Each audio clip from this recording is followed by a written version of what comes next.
Deep within the sprawling wilderness of Pine Grove National Park, where ancient trees tower and silence runs deep, a routine morning patrol turned into a night where no one could have imagined. Officer Gina Wallace and her 2 elite K9 German Shepherds were used to tracking lost hikers or sniffing out illegal campsites. But nothing prepared them for what they found that fogged, wrenched morning. A black forest ranger, bloodied, bruised, and chained to a massive oak tree like something out of a horror film. His name was Tyler Jones, and though his eyes pleaded for help, his lips trembled with fear. He couldn't say who had done this or why. That was the first red flag. The second, the moment the dogs started barking not at the man but at the forest itself, as if something, or someone, was still watching. What began as a rescue mission quickly spiraled into a chilling discovery of hidden trails, underground bunkers, and a rogue militia of ex-rangers determined to take the forest into their own hands. But the most shocking part, the dogs weren't just trained to protect. They would become the key to unraveling a secret that had been buried in the woods for years. This is a story of survival, betrayal, and courage where the forest had eyes and silence wasn't safety. It was a warning. It was a foggy morning in Pine Grove National Park, the kind where the mist hung low like a living thing, curling between the towering pines and blanketing the ground in a silvery hush. The forest, usually a place of quiet serenity, felt heavier today, like it was holding its breath. The stillness was only broken by the occasional rustle of a squirrel or the distant chirp of early birds waking in the treetops. Officer Gina Wallace, a veteran K9 handler with over 12 years in the field, moved carefully along the trail with her 2 German Shepherds, Rex and Luna, at her sides. The dogs were sharp, alert, and trained to notice what the human eye might miss. They were in the southern quadrant of the park, an area less frequented by hikers and known more for its dense terrain and sudden drop-offs. It was peaceful, but Gina had learned long ago that peace in the forest could be deceptive. Rex suddenly halted mid-step. His ears perked up, his muscles tensed, and a low, guttural growl rumbled from his chest. Luna, always in sync with her partner, stopped too, her nose twitching, tail stiff. She let out a sharp, staccato bark, then another, all directed at the thick woods just off the trail. Gina narrowed her eyes and gripped her radio. "What is it, boy?" she murmured, scanning the trees. Rex rarely growled unless something was very wrong. Then, through the layers of fog and pine, came a sound. At first, Gina thought it was just the wind. But then she heard it again, a voice, weak, strained, "Help, please." Gina's breath caught in her throat. That wasn't an echo or forest trickery. That was someone in real pain. "Let's go," she said quickly, and the dogs sprang into action, noses low, cutting through the brush like arrows loosed from a bow. Gina followed, adrenaline kicking in as she pushed aside branches and leapt over roots. They didn't go far, maybe 100 yards before the dogs came to a sudden, rigid stop. What they had found made Gina's stomach drop. Under the shadow of a massive oak tree, partially hidden by hanging moss and thick undergrowth, was a man, black mid-30s, slumped on the ground, arms stretched awkwardly around the wide tree trunk, thick iron chains wrapped around his torso and wrists, anchoring him in place like an unwilling sacrifice. His ranger's uniform was shredded, soaked with sweat and dirt. Blood trickled from a gash above his brow, crusting along his temple. Gina's heart pounded. She stepped forward but froze when Luna snarled and jumped between her and the man, teeth bared. Rex stood guard too, body rigid, ears pointed straight forward. "Easy, girl, what's wrong?" Gina said, puzzled. The dogs were trained to detect threats, but this man clearly needed help. Unless she raised her radio but kept her eyes on the man. "Central, this is Wallace. I've got a ranger down, repeat. I've got a ranger down and restrained in the southern grid, section 12. Male, mid-30s, injured. Need backup and medical immediately." The man stirred weakly, his eyes fluttered open, hazy with exhaustion and pain. They said not to talk," he whispered. "They're still here." "Who's they?" Gina asked, crouching just beyond Luna's range. He looked over his shoulder like he was afraid someone, or something, was watching. "They said the forest belongs to them. They said if I talk, they'll come back. I heard them last night, laughing." Gina scanned the trees around them. The silence had returned, not even a bird chirped now. It was as if the forest itself had frozen in time. Rex let out another low growl, this time aimed not at the man, but somewhere off to the left. Luna's head snapped in that direction too. Gina stood slowly, her hand drifting toward her sidearm. "What happened to you, Ranger?" The man Tyler Jones, according to his faded name badge, opened his mouth, but no words came. "Only fear. Stay with me, Tyler," she said gently. "You're safe now." But Luna's hackles raised again, and this time she growled with unmistakable alarm. Something or someone was nearby, and they were not happy that Tyler Jones had been found. "Don't move," Gina called out, her voice sharp as she raised her walkie-talkie to her lips. "Unit 17 to dispatch. I've got a critical situation in Sector 12. Injured Ranger found, unknown threat in the vicinity. Request immediate backup, armed." The man chained to the tree. Tyler Jones looked up with glassy, pain-filled eyes. Sweat clung to his brow and his lips trembled. "They said if I talk, more people will get hurt," he whispered, each word weighed down by fear. Gina crouched beside him, careful not to touch anything yet. Her eyes scanned the area, alert to every sound, every shift of the wind. The chain was industrial. Thick, weathered steel, wrapped tightly and locked with a bolt she'd only seen used on heavy gate enclosures. Whoever did this didn't want Tyler getting away. But it wasn't the chain that sent chills down her spine. It was the carvings on the tree. At first glance, they looked like crude graffiti. But as she studied them closer, she realized they weren't random at all. Circles within circles, triangles interlaced with animal symbols. Each mark was etched with precision, some stained a darker shade as if rubbed with ash or something worse. They weren't just warnings, they were rituals. Before Gina could inspect further, Rex's bark split the air like a gunshot. It wasn't a casual alert. It was a full-throated alarm. In a flash, he bolted into the trees, Luna just a step behind him. "Rex, Luna," Gina yelled, panic flaring in her chest, but the dogs didn't stop. Something had triggered their instincts, something close. Gina turned quickly to Tyler. "Who did this to you?" she demanded. "Was it someone from the park, an outsider? You have to tell me." Tyler opened his mouth again, then clamped it shut. His entire body trembled. I can't," he muttered. "They said the forest isn't mine to protect anymore." Before she could ask another question, the forest erupted in snarls. Not barks, snarls, deep, vicious sounds that only came when the dogs were engaging a real threat. Then came silence. Terrible, stretching silence. Gina stood and drew her sidearm, the safety already off. Her boots pounded across the forest floor as she sprinted through the underbrush, dodging low branches, leaping over twisted roots.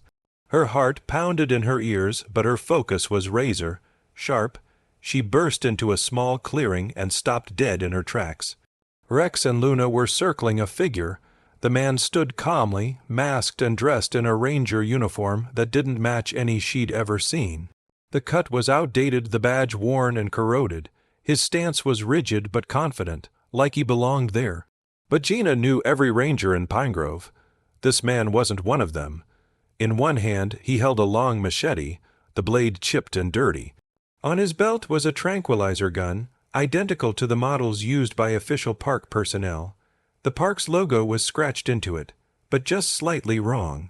The bear in the emblem had been altered, its eyes replaced with hollow, doubt circles.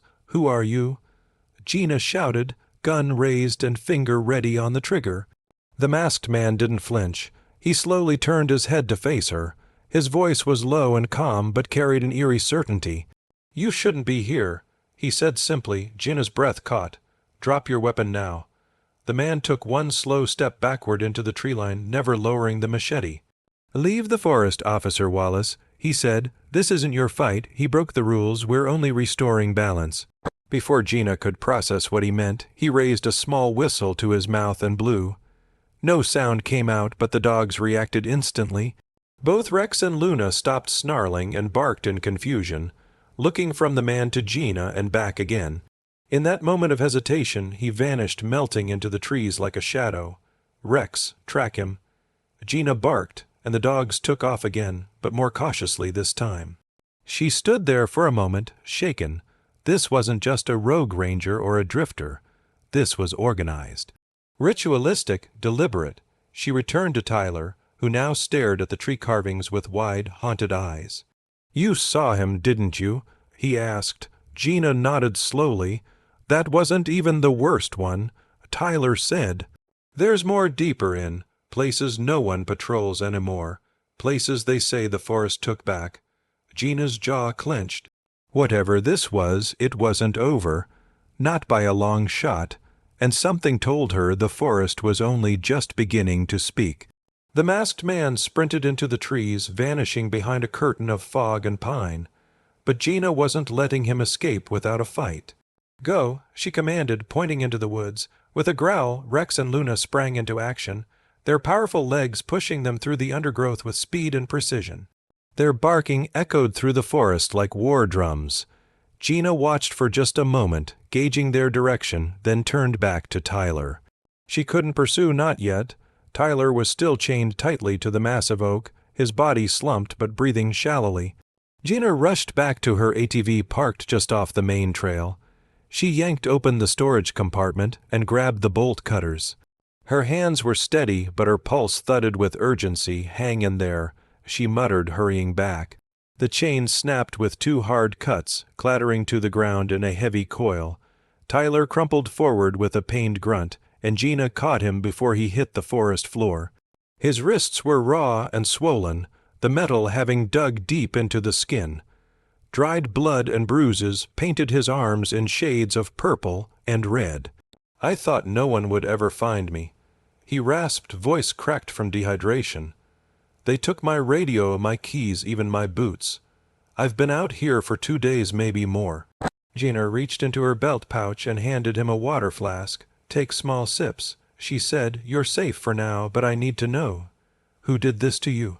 Tyler hesitated, his eyes darting to the shadows between the trees. "They call themselves the Guardians of the Grove." He said finally, "It sounds noble, but it's not. It's a group of ex-rangers, militia types, survivalists. All of them obsessed with this idea that the forest belongs to them. Not the state, not the people, just them." Gina blinked, absorbing the information. "How many?" "I don't know, at least a dozen that I've seen, maybe more. They live off-grid, deep in zones that don't show up on official maps. They've booby-trapped trails, wiped out markers, even redirected wildlife to keep people out." Gina frowned. "Why target you?" "I tried to stop them," he admitted. "I stumbled on one of their camps last month. Illegal structures, poaching equipment, even cages for live animals. I filed a report, thought it was just a bunch of rogue campers, and a week later I went missing," he said grimly. "I never even saw it coming. One moment I was doing a perimeter check, the next I was jumped, drugged, and woke up chained to that tree." Before Gina could reply, a bark rang out in the distance, sharp, precise. It was Rex, and it wasn't just a bark. It was a signal. She stood immediately, adrenaline surging again. "That's them. They've cornered something." Tyler tried to rise, wincing as he leaned on her for support. "I can move," he said through gritted teeth, "just not fast." "That's fine," Gina replied. "We just need to get to the dogs." They moved quickly, Gina supporting Tyler's weight as they followed the echoing barks. The trail twisted through a patch of dense undergrowth, where the trees grew tighter together and the fog thickened. It felt like entering a new world, colder, quieter, as if the forest were holding secrets in its breath. They broke through the brush and found Rex and Luna standing at attention near what looked like a mound of tangled leaves and moss. At first it seemed like nothing, just forest debris, but the dogs wouldn't stop barking. Gina stepped forward, her boots crunching the leaves. As she parted the mossy layer, her heart skipped a beat. Beneath the foliage was a trapdoor, thick wooden planks reinforced with rusted iron hinges. A makeshift handle had been fashioned from a hunting knife bolted into the wood. Tyler's face went pale. "That's it," he whispered. "That's one of their entrances." Gina knelt and examined the perimeter. There were no alarms, no obvious triggers, but that didn't mean it was safe. The Guardians had already proven they were clever, calculated. She turned to Tyler. How many of these hidden spots are out here? Too many, he said, voice low. But if we found this one, it means they're close, watching. Gina nodded grimly. Then we go and prepared. The forest creaked around them like it was listening. And as Gina reached for the trapdoor handle, one thought echoed through her mind. This wasn't just an illegal hideout, it was a nest. And whatever lived beneath, it had no intention of staying hidden much longer. With Tyler watching her back, Gina gripped the rusted hunting knife that served as the makeshift handle and heaved open the trapdoor. It creaked like a coffin lid, revealing a narrow wooden staircase disappearing into total blackness. The air that rushed out was musty and stale, filled with the scent of damp earth and something else. A sweat, oil, metal. Human presence. Rex and Luna moved in first, noses low, bodies tense. Their training made them perfect for point reconnaissance. Gina descended slowly, flashlight in hand, her other hand resting on her sidearm. Tyler followed carefully, wincing with each step but determined. As her boots touched the dirt floor, Gina swept the beam of her flashlight around. The tunnel was wider than she'd expected, 6 feet across and tall enough to stand upright. Crude lanterns lined the earthen walls, flickering with an eerie orange glow. Someone had been down here recently. It wasn't abandoned. All along the tunnel walls were maps hand-drawn and meticulously detailed. Each one marked areas of pine grove forest with jagged red lines and ominous notes scrawled in permanent marker. No entry, private territory, sacred grounds. Dozens of trees had been marked as signal points. Trails were crossed out completely, others were rerouted into dead ends. But what made Gina's stomach tighten were the photos, dozens of them. Some printed on glossy paper, others just crudely taped up Polaroids. Rangers, campers, hikers, even children from school groups. Tyler froze when he saw them. These aren't just random shots, he said hoarsely. These are missing persons reports. Some of these people vanished months ago. Gina's jaw clenched. They've been watching everyone, tracking them. They moved deeper into the lair, into what appeared to be a main room, if you could call it that. Old camping equipment, sleeping bags, and radios were strewn across the floor. A rack on the wall held uniforms, some stolen from the ranger station, others belonging to different agencies. Police, wildlife management, even one jacket from the fire department.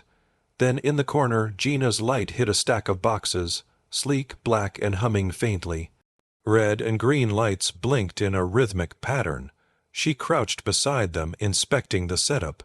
Trail cameras, she muttered. They've wired the entire park. That's how they're always one step ahead. Tyler knelt beside her, face pale. They've been spying on rangers, on campers, maybe even sabotaging rescues. No wonder people disappear without a trace. Suddenly, the tunnel trembled faintly beneath their feet. A scuffle, footsteps. Gina spun around, flashlight raised just as 3 figures emerged from the shadows. The masked man from earlier led them, flanked by 2 others taller, broader, both wearing mismatched ranger uniforms and carrying batons made of thick branches reinforced with metal. "Get back," Gina shouted, stepping forward. Rex snarled and lunged first, jaws clamping around one attacker's arm. The man screamed, trying to shake him off. Luna barked furiously and charged at the second. Gina fired her taser. The prongs struck the man square in the chest and he crumpled to the ground convulsing. Tyler didn't hesitate. He grabbed a metal pipe from the wall and swung with all his strength, cracking it across the second attacker's knee. The man fell with a cry. Rex still latched onto his forearm, but the leader, the one with the mask, stood perfectly still for a moment, watching. Then, without a word, he turned and darted into a narrow side tunnel, his footsteps echoing against the earth walls. "We can't let him escape," Gina yelled, already giving chase.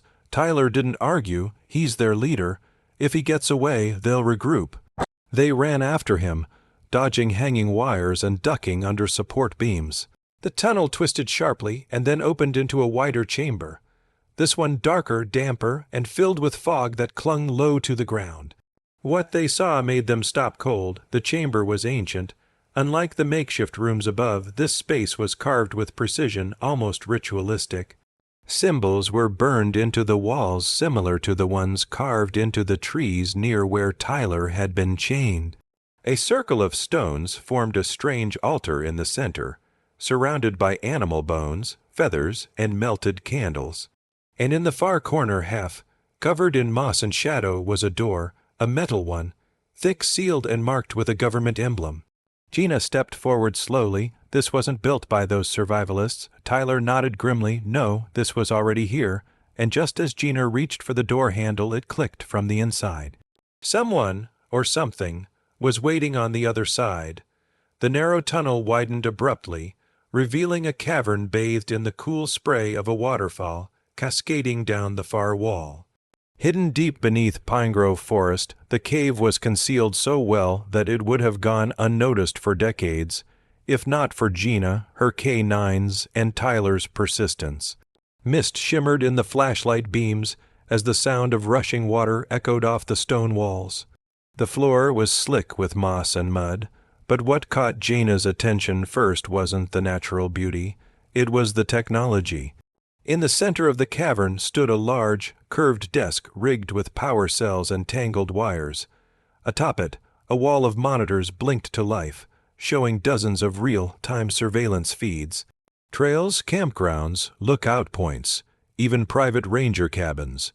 Every inch of the forest had been under watch. The masked man stood at the control panel, his hands poised above a small black box with a blinking red light. "You're too late," he said coldly, turning to face them. His voice was steady now, calm. "You don't understand. The forest is dying. People come, take pictures, leave trash, build roads. They carve it apart like it's theirs to own." Gina stepped forward, gun raised. "So you torture rangers, kidnap people, spy on families with kids. That's not protecting the forest, that's terrorizing it. The system failed it," he snapped. "You failed it. Bureaucrats in suits don't understand what this land needs. We're the cure. You're criminals," Gina said flatly, eyes locked on the detonator in his hand. "And it ends now." But before he could reply, Rex snarled and lunged, clamping his jaws around the man's arm.